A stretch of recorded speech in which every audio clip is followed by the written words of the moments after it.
Bom dia, meus queridos alunos do sétimo ano. Sou eu, professor Giovanni, estamos aqui para a explicação do segundo conteúdo do PET 1, semana 3. Se você não viu o primeiro, veja aí, tecidos animais.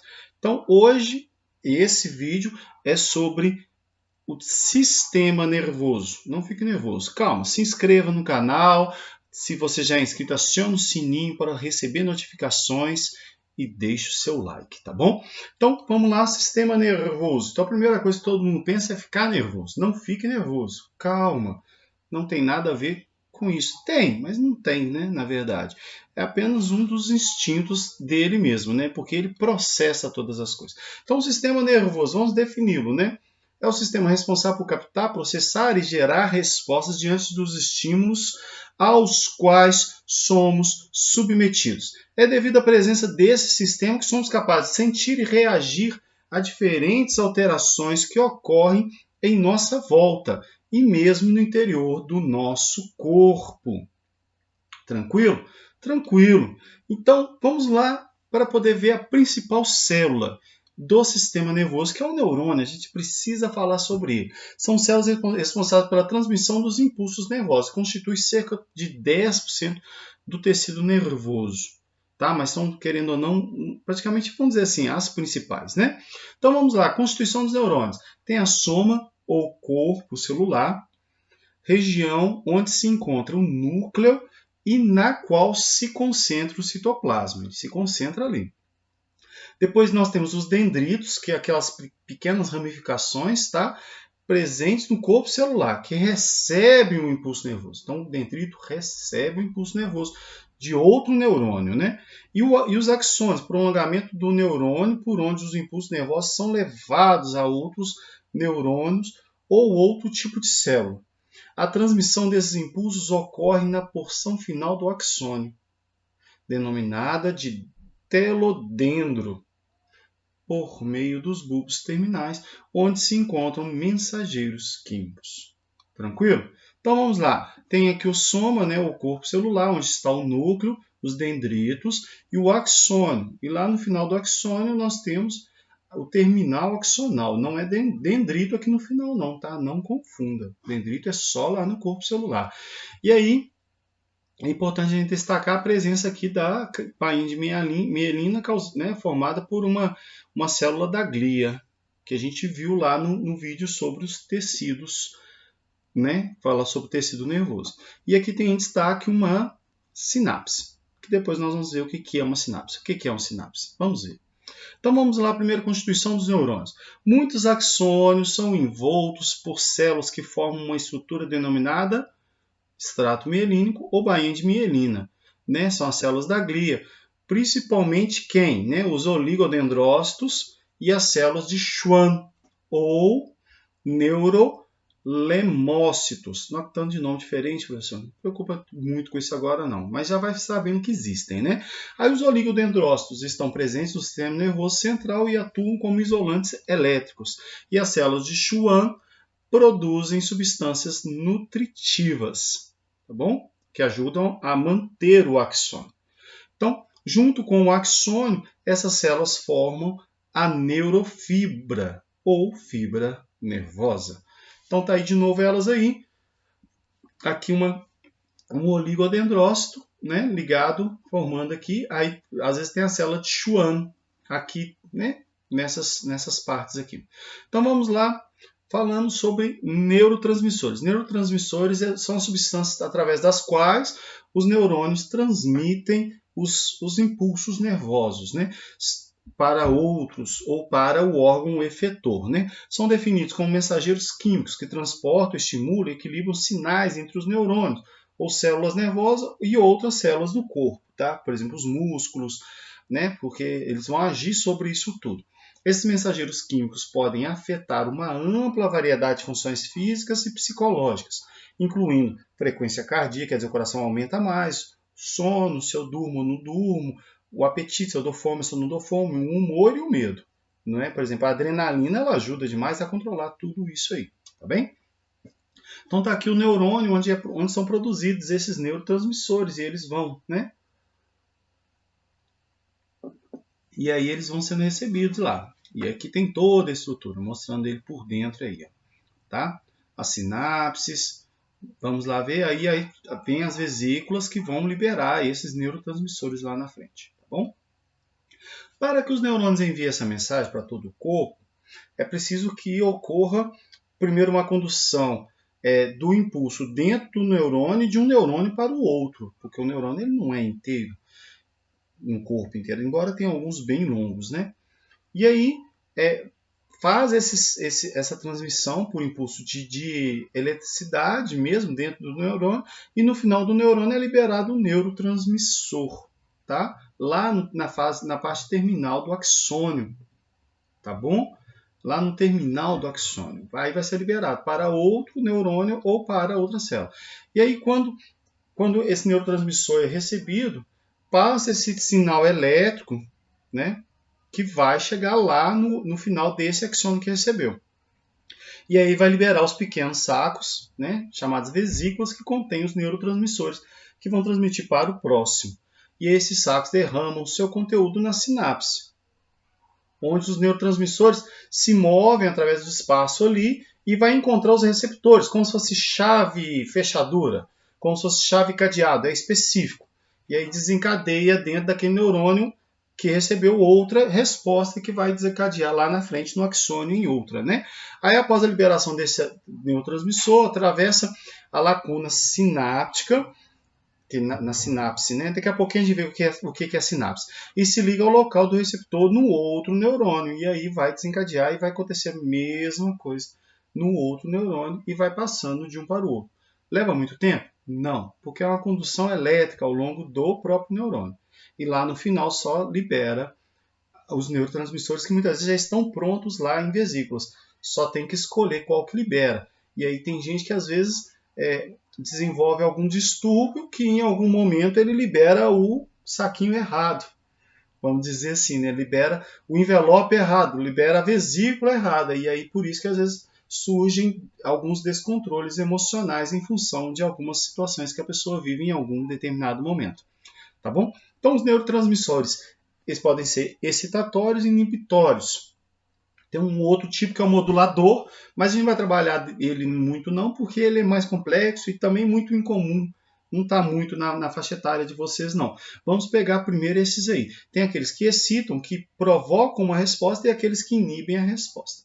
Tá? E o mesmo neurotransmissor ele pode ter uma resposta excitatória em um órgão e inibitória em outro. Por exemplo, se você está numa situação de adrenalina, um susto, você leva um grande susto, pá, levou um susto. O que vai acontecer?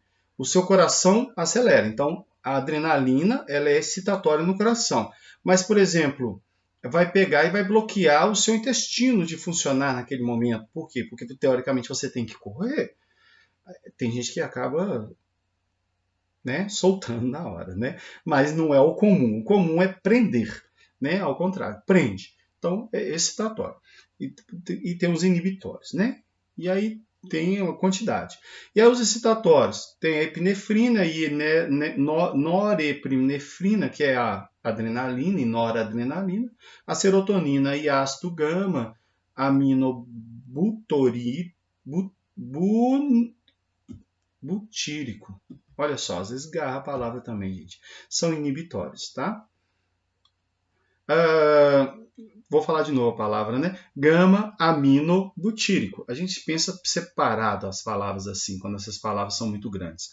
Alguns neurotransmissores, como a acetilcolina e a dopamina, podem criar efeitos excitatórios e inibitórios ao mesmo tempo, dependendo do tipo de receptores que estão presentes lá no órgão, que a gente chama de órgão efetor, que é aquele órgão que realiza a ação final que o neurônio está mandando, tá? Então vamos falar sobre o impulso nervoso.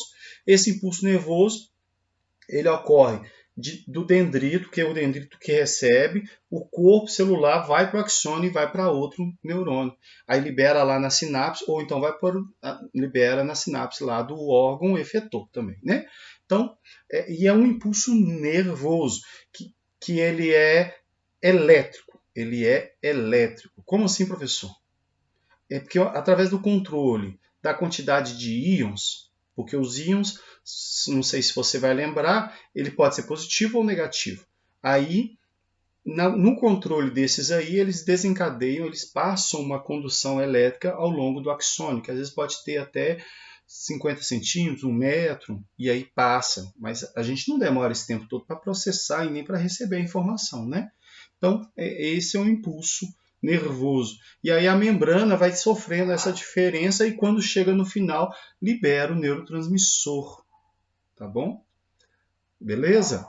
Então, esse estímulo químico ou mecânico e elétrico chega no neurônio, que pode ser o químico, porque pode ser um neurotransmissor, pode ser uma substância que você comeu, mecânico, porque você sofreu um choque, ou então elétrico, quando passa está passando ao longo dele, aí vai causar uma alteração na permeabilidade, e aí entra sódio da célula, sai potássio, olha aí, vai mudando a concentração dos sais lá, né, dos íons, dos cátions e ânions, tá bom? E aí chega lá um impulso nervoso. Então é assim que funciona, olha lá. Ó.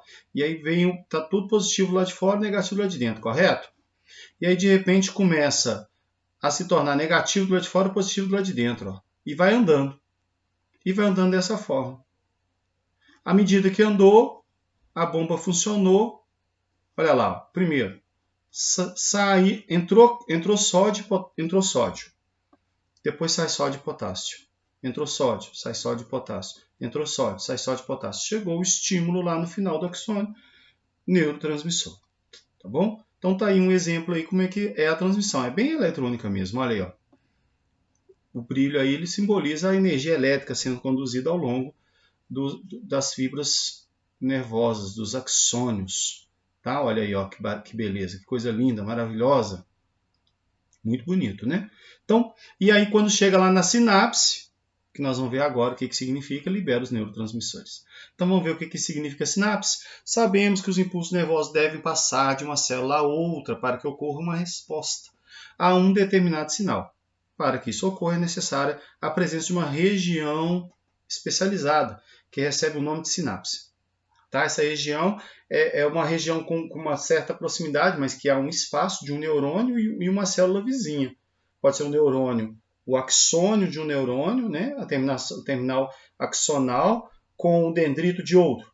Mas pode ser também o axônio com uma célula efetora, um músculo, uma glândula, alguma coisa do tipo assim. Né? E aí são transformados em impulsos químicos, em decorrência da presença de mediadores químicos. Então, se ele chega e encontra em outro neurônio, liberou no dendrito, aí vai virar impulso nervoso de novo, elétrico, para poder entrar lá para o outro neurônio.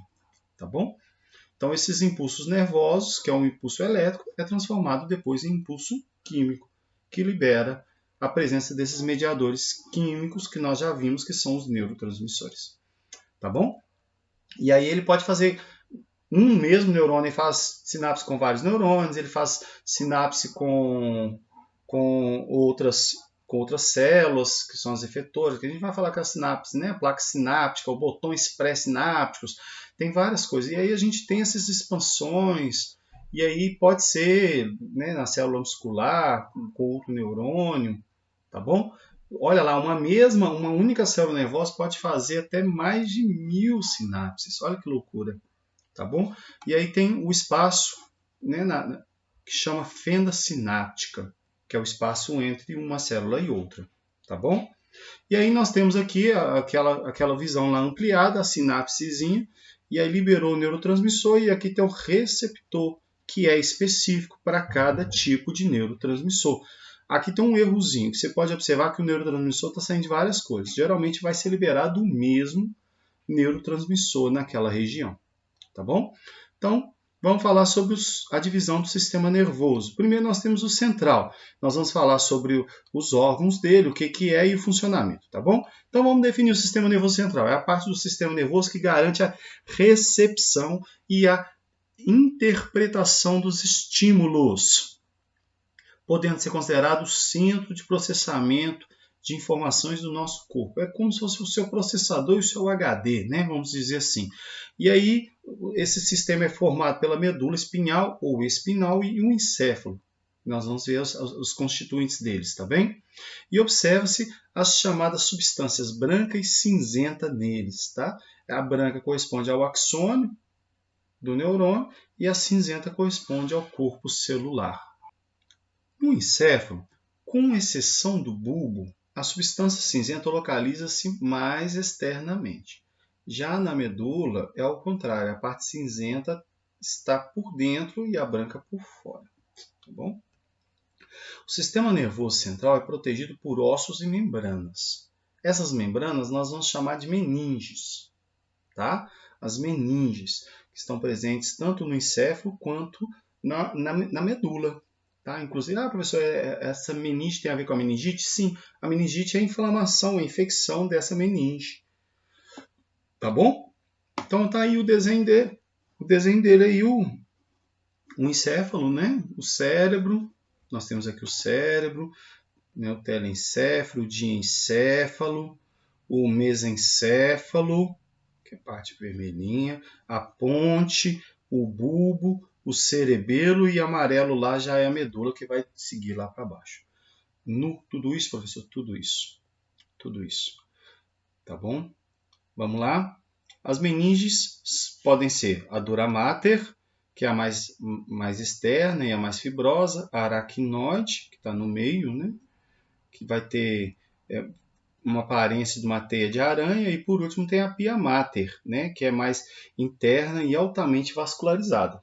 Essas são as meninges. Já a medula espinhal, ela chamada medula espinal também, né? Ela tem um formato cilíndrico, mas por dentro a massa cinzenta forma como se fosse um H, tá? E ela que vai levar esses impulsos para o resto do corpo. E também, às vezes, ela gera algumas respostas, que nós chamamos de arco reflexo, né? Então, ela é relacionada com o ato reflexo, que está aí que a gente está falando, e aí, às vezes, também ela conduz, ela é vamos dizer assim, ela é o canal de condução do sistema. E aí ela está lá dentro da espinha, tá? Por isso que ela chama medula espinhal, tá bom? E aí tem os neurônios aferentes e os eferentes. O aferente é aquele que recebe, o eferente é aquele que leva já a resposta, tá? Então tem alguns que vão desempenhar as duas coisas, mas vamos ver, vamos continuar aqui. Então tá lá a espinha, olha lá dentro, um formatinho de H, onde vão estar os corpos celulares aqui, a massa cinzenta e a massa branca por fora, que ramifica os axônios para poder levar nos nervos, né? Tranquilo? Então, está aqui em destaque o cérebro, tá? Uma foto do cérebro. Então, um pouco embaçado para não gerar susto em ninguém, né? Então, vamos lá. O encéfalo está localizado dentro da caixa craniana, na sua cachola mesmo, tá? E apresenta várias partes. Vamos descrevê-las, tá bom? Depois. Então, vamos lá. O tronco encefálico é formado pelo mesencéfalo, ponte e bulbo. Tá? O mesencéfalo está relacionado com audição, reflexos visuais e movimento de tração. Já a ponte, como o nome sugere, está relacionada com a ligação entre várias partes do cérebro. Embora ela ainda tenha algumas funções também. O bulbo está relacionado com o controle de diversas funções, como batimento cardíaco, respiração e deglutição. Engolir. Exatamente. O bulbo. O cerebelo está relacionado principalmente com a coordenação de movimentos e o equilíbrio do nosso corpo. Tá? E já o diencéfalo é constituído pelo tálamo, hipotálamo e epitálamo. O tálamo é responsável por garantir impulsos sensitivos que chegam ao cérebro. O hipotálamo está relacionado com várias funções, como regulação de água, temperatura do corpo, controle da fome, entre outras. Sem falar que ele também produz vários hormônios importantes para nós, né? E essa porção do encéfalo também atua produzindo hormônios. O epitálamo inclui a glândula pineal, a qual é responsável por produzir melatonina. Depois você pesquisa o que é, tá bom? Cérebro é a porção mais desenvolvida do nosso encéfalo e é dividida em duas porções. O hemisfério esquerdo e o hemisfério direito. Esses dois hemisférios estão unidos pelo chamado corpo caloso. O nosso cérebro é responsável por garantir atividades motoras, memória, inteligência, emoção e razão. Tá bom? Não perca o cérebro. que aqui ele está com o nome de telencéfalo, tá? É o cérebro. Tranquilo? Tranquilo, professor. Vamos lá, sistema nervoso periférico. Vamos falar do, né, o que ele é, quais são os órgãos e o sistema nervoso periférico voluntário e o autônomo, tá bom? E aí vamos lá, o sistema nervoso periférico garante a transmissão das informações dos órgãos sensoriais para o sistema nervoso e deste para os músculos. Quer dizer, ele capta aqui, leva para o cérebro. Né? A gente fez uma pressão, queimou a mão, qualquer coisa, ele capta e leva. Até a medula, que vai levar, né, que caminha até o cérebro, lá, passou por lá, beleza. Ou então a medula já faz o arco reflexo, a gente tira a mão. O ato reflexo nós tiramos a mão, mas ele também que traz de volta o impulso. Tá bom? Então, os neurônios responsáveis por levar isso aí, geralmente eles são grandes, compridos, e fazem um processamento, o estímulo disso aí, tá? São chamados, né, tem os aferentes, que são aqueles que levam a informação para o sistema nervoso, e o eferente é aquele que leva o estímulo para realizar alguma coisa, como eu já tinha falado lá atrás, que eu iria explicar de novo. Então, já o periférico aí é constituído pelos nervos, gânglios e terminações nervosas. Os nervos são fibras nervosas agrupadas em feixes, enquanto os gânglios são acúmulos de neurônios que estão fora do sistema nervoso central. Os nervos podem projetar-se da medula ou então originar-se do encéfalo. Quer dizer, pode vir desde o encéfalo. Ou então pode projetar-se da medula. Os nervos espinhais são aqueles que se projetam da medula, enquanto os nervos cranianos inervam-se do encéfalo. Quer dizer, ele vem desde o encéfalo até lá no órgão. Legal, né? Legal. 31 pares de nervos espinhais e 12 pares de nervos cranianos.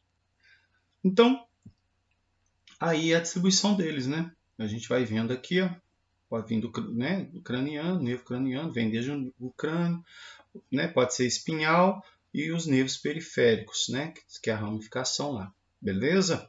Beleza, professor? Então tá aí em destaque cada um deles, o craniano, olha aqui, ó, que vem direto daqui. Nós temos os espinhais, que saem das espinhas, aí tem os gânglios, que é o neurônio que está ali, que é, querendo ou não, ramificando. E temos os periféricos. Tá bem? De acordo com a sua atuação, o sistema nervoso periférico pode ser dividido em somático ou autônomo. O somático são as ações voluntárias. Né? Eu mexo o braço, eu até consigo piscar, mas o piscar geralmente é autônomo. Mas, quer dizer, tem as duas terminações provavelmente lá. Né? Falar, e aí vai. Né? Então, geralmente está associado a regular a musculatura esquelética. Tá bom? Já o sistema nervoso autônomo é aquele que nós não temos o controle e aí ele apresenta duas ramificações, duas subdivisões. Tem o simpático e o antipático. Não, é simpático e parasimpático. O simpático é aquele que estimula o funcionamento dos órgãos. Tá? E o sistema nervoso parasimpático é aquele que inibe o funcionamento. Então, o simpático estimula e o parasimpático inibe. Está ligado aos neurotransmissores, tá ok? Sendo que mesmo eles também, vai ter hora que ele atua inibindo, tem hora que ele atua estimulando, depende do órgão efetor, tá bom? Então, o sistema nervoso autônomo é um componente de sistema nervoso periférico que atua regulando algumas funções involuntárias do nosso corpo, tá? Então, o simpático controla lá o coração, em situações de estresse, enquanto o parasimpático, né, aumentou o simpático. Né? O parasimpático vai fazer que relaxe. Então vamos pensar, o simpático deve ter a ver com a adrenalina, e o parasimpático seria com a serotonina. Né? Então tá aí a atuação deles lá, a contração parasimpática e simpática. Parasimpático, contração das pupilas, pupila fecha. Isso que aumenta a acuidade visual, né? Estímulo da salivação, contração dos brônquios, estímulo da atividade estomacal e intestinal, estímulo da vesícula biliar, inibição da produção de adrenalina, olha, inibição da produção de adrenalina, promoção do esvaziamento da bexiga, relaxa o reto. Então, quer dizer, você está tranquilo, tá bom? Agora, você ficou nervoso, dilata a pupila, por quê? Porque você tem que ter uma percepção maior do ambiente, não é mais uma visão focal, é uma visão ampla, né? Aí inibe a salivação, a boca fica seca. Não, minha boca ficou seca. Né? Relaxamento dos brônquios, quer dizer, para aumentar a quantidade de aeração, porque você vai precisar ou correr ou fazer alguma coisa. Inibição da atividade estomacal, você perde a fome. Estímulo da liberação de glicose pelo fígado, quer dizer, você precisa correr. Né? Aumenta a adrenalina, inibe o esvaziamento da bexiga. E aí, às vezes, até a promoção da ejaculação. É o simpático. Tá? E também ele contrai o reto, ele para o funcionamento do intestino, tranca tudo, né? Vamos falar assim, no usual popular, né? Então tá aqui a classificação dos nervos, né? Ele pode ser aferente, eferente ou misto. Né? O aferente a gente já viu que é aquele que capta o sinal, né? E envia para o sistema nervoso central. O eferente é o que pega do sistema nervoso central e leva para o órgão executor, tá bom? Para o órgão executor, beleza? E aí o misto, nesse caso, ele faz as duas funções. Ele pode ser tanto sensorial, que é o aferente, ou motor, que é o eferente.